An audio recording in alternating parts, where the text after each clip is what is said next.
ৰূপহীহাটত কংগ্ৰেছ বিজেপিৰ সমান্তৰালকৈ অগপদলৈও আৰম্ভ কৰিছে ৰাজনৈতিক তৎপৰতা। আগন্তুক পঞ্চায়ত নিৰ্বাচনৰ লগতে 2026 চনৰ বিধানসভা নিৰ্বাচনৰ বাবে সাজু হৈছে অসম গণ পৰিষদৰ দল। অগপ দলৰ নেতা কৰ্মীয়ে ৰূপহীহাট সমষ্টিৰ পৰা কংগ্ৰেছ মুক্ত কৰি নিজৰ দলৰ বিধায়ক বনাবলৈ সাজু হৈছে অসম গণ পৰিষদ। আগন্তুক 2026 চনৰ বিধানসভা নিৰ্বাচনত অসম গণ পৰিষদ দলে প্ৰতিদ্বন্দ্বিতা কৰিবলৈ ব্যাপক ৰাজনৈতিক তৎপৰতা আৰম্ভ কৰিছে ৰূপহীহাটত। ৰূপহীহাট সমষ্টিৰ 2026 চনৰ বিধানসভা নিৰ্বাচনৰ বাবে অসম গণ পৰিষদ দলৰ প্ৰাৰ্থিত্বৰ দৌৰত আছে কোন কোন? প্ৰথমতে প্ৰাৰ্থিত্বৰ দৌৰত আছে অধিবক্তা জাকিৰ হুছেইন ফৰাজী, সমাজকৰ্মী আবু বক্কৰ সিদ্দিক, প্ৰবীণ চন্দ্ৰ বৰা, সমাজকৰ্মী আব্দুল বাৰিক।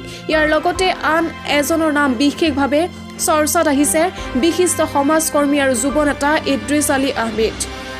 এই সকলৰ ভিতৰত কোন হ'ব 2026 চনৰ ৰূপহীহাটৰ অসম গণ পৰিষদ দলৰ প্ৰাৰ্থী, এই লৈ চলিছে চৰ্চা। বিজেপিয়ে সমষ্টিটো অগপৰ বাবে এৰি দিব নে নাই সেয়া হ'ব সময়ত লক্ষণীয়। News desk report, Batadrava live. ৰাজনৈতিক দলেৰ কমিটিবিলাকৰ অৰ্থ হৈছে দলেৰ কাম কৰা, দলেৰ কাম কৰি আমার দলের বেশিকে বেশি মানুষ যোগদান করার কারণে দলের মানুষ আনার কারণে এই কমিটির থাকে মূল লক্ষ্য।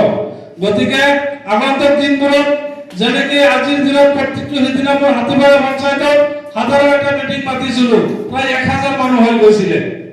প্ৰায় 1000 মানুহৰ ইমান উৎসাহ, মানুহ ইমান মানুহৰ এজেপিৰ প্ৰতি মানুহৰ দয়া। গতিকে দয়াটো আমি ধৰি ৰাখিব পৰা নাই। গতিকে অন্য কমিটি বা দলৰ বেলেগ বেলেগ কমিটি কি কৰিছে আমি এইটো উদ্দেশ্যলৈ বহি থাকিলে নহ'ব। আমি কি কৰিছো এইটো যাতে সিহঁতে চাই, আমাৰ লৈ যাতে সিহঁতে আলোচনা কৰে, যুৱ পৰিষদৰ ভূমিকা লৈ পেলাই যে সিহঁতে প্ৰশংসা কৰে, সেই উদ্দেশ্য আগত ৰাখি আমাৰ দলে কাম কৰিব লাগিব।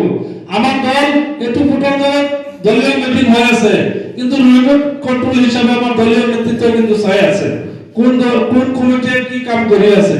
গতিকে আমাৰ উদ্দেশ্যৰ লক্ষ্য যাতে নৱনীত হ'ব পাৰো, সেই উদ্দেশ্য আগত ৰাখি যুৱ পৰিষদৰ প্ৰত্যেকটো আঞ্চলিক প্ৰত্যেকটো মণ্ডল পৰিষদে কাম কৰি যাব লাগিব। আমাৰ বিদ্যুৎ বৰা যিহেতু সভাপতি হয়, তেওঁৰ সন্মান আমাৰ ৰূপহীহাট সমষ্টিৰ তৰফৰ পৰা যাতে আৰু বেছিকৈ দিব পাৰো, সেই যত্নৰে আমি আগবাঢ়ি কাম কৰিব লাগিব। ধন্যবাদ।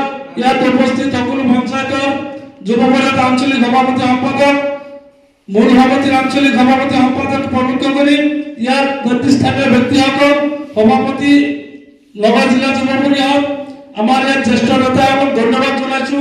ইমান মূল্যৱান সময় আমাৰ আজি দিয়াৰ কাৰণে আমি সিহঁতক ধন্যবাদ জনাই আজিৰ সভাখন ইয়াতে বন্ধ কৰিছো। ধন্যবাদ।